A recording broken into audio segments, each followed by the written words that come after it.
ये कहानी है घने और हरे भरे जंगल की, जहाँ ऊंचे ऊंचे पेड़ आसमान से बात करते थे। वहीं एक प्यारा सा लेकिन थोड़ा अजीब भालू रहता था। उसका नाम था कालू भालू। कालू भालू देखने में बिल्कुल साधारण सा था, लेकिन उसकी एक आदत उसे पूरे जंगल में मशहूर बना चुकी थी। कालू भालू कभी भी नहीं नहाता था। नहाने में बहुत आनाकानी करता था। चाहे बारिश हो, चाहे ठंड हो या गर्मी, कालू भालू को नहाने से ऐसी चिढ़ थी जैसे बिल्ली को पानी से। इस वजह से उसके शरीर से हमेशा अजीब सी बदबू आती रहती थी। जब वो जंगल के रास्तों से गुजरता तो हवा भी जैसे रुक सी जाती। बंदर नाक पकड़ लेते, हिरन तो दूर भाग जाते और तोते तोते पेड़ों पर बैठकर चिल्लाने लगते, अरे आ गया, बदबू बम आ गया। जंगल के जानवर कालू बालू से बहुत परेशान थे। कोई कहता, इसकी वजह से तो हमें सांस लेना भी मुश्किल हो गया है। तो कोई कहता, इतनी बदबूदार भालू हमने आज तक नहीं देखा। कई बार जानवर उसका मजाक उड़ाते, उसे चिढ़ाते और पीछे से नाम भी रखते, गंदू भालू, बदबू भालू, नहाने से डरने वाला।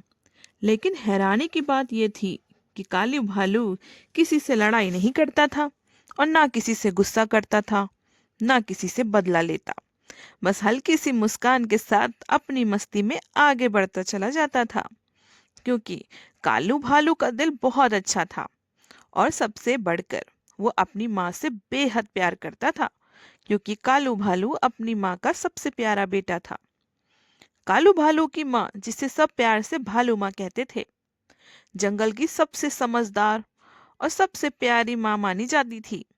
वो हमेशा कालू को समझाती, बेटा, साफ सफाई अच्छी बात होती है, नहाने से शरीर भी अच्छा रहता है और मन भी साफ रहता है। लेकिन कालू भालू हर बार वही जवाब देता, माँ, मुझे पानी अच्छा नहीं लगता, ठंड लगती है। फिर माँ प्यार से उसके सिर पर हाथ फेर देती। कालू अपनी माँ की हर बात मानता था। लकड़ी लाना, फल इकट्ठा करना, माँ के पैर दबाना, बीमार होने पर रात रात भर जगना, कालू सब करता था। पूरे जंगल में कोई भी ये नहीं कह सकता कि कालू भालू बदतमीज है। बदबूदार जरूर था, लेकिन दिल से बहुत साफ था कालू। कालू भालू की एक और खास बात थी, उसे नाचना बहुत पसंद था। चाहे खुशी हो या उदासी, कालू भालू ढोलक जैसी आवाज में ताल देकर नाचने लगता। उसकी मस्ती ऐसी थी कि कई बार वही जानवर जो उसे चिढ़ाते थे, छुप छुप कर उसका नाच देखते और खूब हंसते।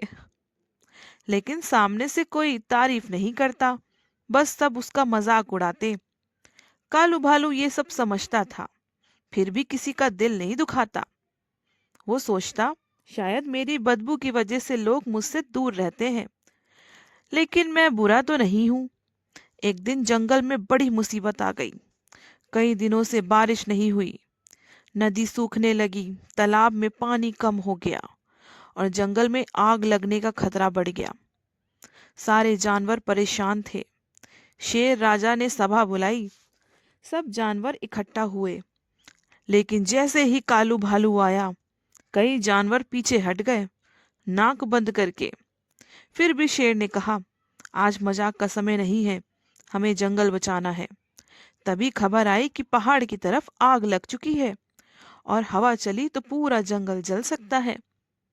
सब जानवर डर गए, किसी में हिम्मत नहीं थी कि आग के पास जाए। तभी कालू भालू आगे आया, उसने कहा, मैं जाऊंगा। सब हैरान रह गए और बोले, तू जाएगा? किसी ने हंसते हुए कहा, तू तो नहाता भी नहीं है, आग क्या बुझाएगा? लेकिन कालू चुपचाप चल पड़ा। उसकी माँ के आंखों में आंसू थे, लेकिन गर्व भी था। कालू भालू ने नदी के बचे कुचे पानी में लोट लोट कर खुद को गीला किया। यह उसकी जिंदगी का पहला नहाना था। पानी से बदबू कुछ कम हुई, लेकिन उससे ज्यादा उसके अंदर का डर धुल गया। वो आग की तरफ दौड़ा, अपने भारी शरीर से जलती झाड़ियों को कुचला, पानी और मिट्टी से आग फैलने की रोकी। उसकी मेहनत रंग लाई और आग रुक गई। जंगल बच गया। कालू भालू लौटा तो पूरा जंगल उसके स्वागत में खड़ा था। वही जानवर जो उसे चिढ़ाते थे, आज शर्म से सिर झुकाए खड़े थे। शेर राजा ने कहा, आज हमें समझ आया कि साफ शरीर से ज्यादा जरूरी साफ दिल होना चाहिए। कालू भालू की माँ ने उसे गले लगा लिया। कालू मुस्कुराया और बोला, माँ, अब मैं रोज नहाऊंगा, लेकिन नाचना नहीं छोड़ूंगा। उसी दिन के बाद कालू भालू की बदबू तो चली गई, लेकिन उसकी मस्ती, अच्छाई और माँ से प्यार और भी ज्यादा चमकने लगा। जंगल के जानवरों ने सीखा कि किसी को उसकी कमजोरी से नहीं, उसके दिल से पहचानना चाहिए। अगर आपको हमारी स्टोरी अच्छी लगे तो वीडियो को लाइक कीजिए और चैनल को सब्सक्राइब कीजिए।